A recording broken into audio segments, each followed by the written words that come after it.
أعوذ بالله من الشيطان الرجيم. بسم الله الرحمن الرحيم. يا أيها المزمل قم الليل إلا قليلا نصفه أو انقص منه قليلا أو زد عليه ورتل القرآن ترتيلا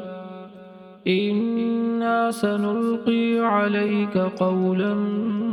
ثقيلا إن ناشئة الليل هي أشد وطئا وأقوم قيلا إن لك في النهار سبحا طويلا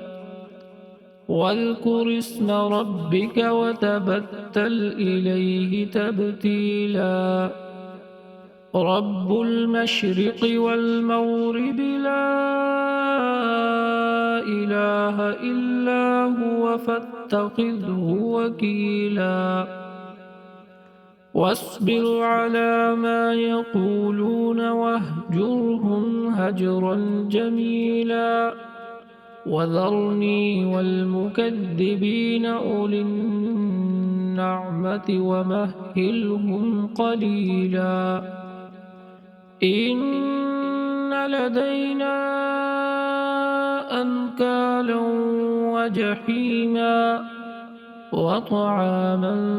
ذا غصة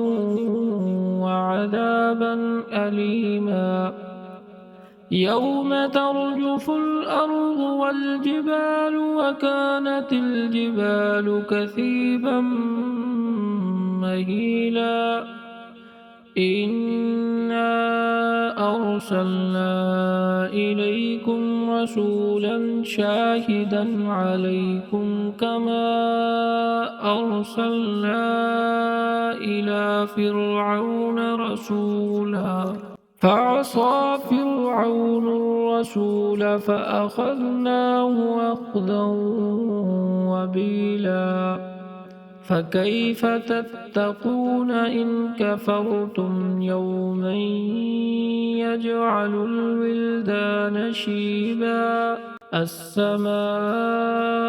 منفطر به كان وعده مفعولا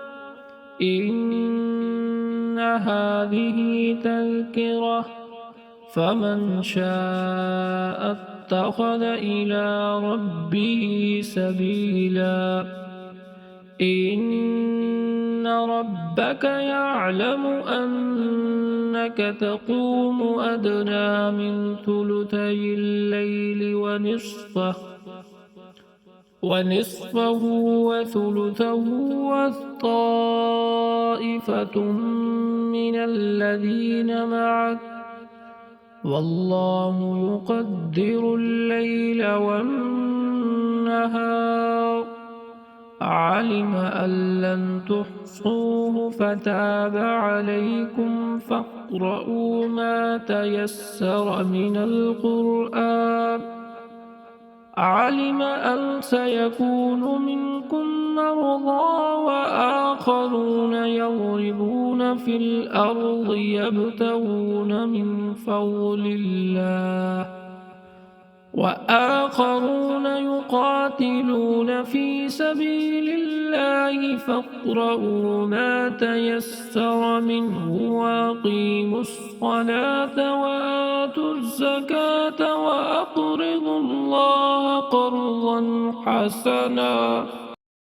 وما تقدموا لأنفسكم من خير تجدوه عند الله هو خيرا وأعظم أجرا واستغفروا الله إن الله غفور رحيم.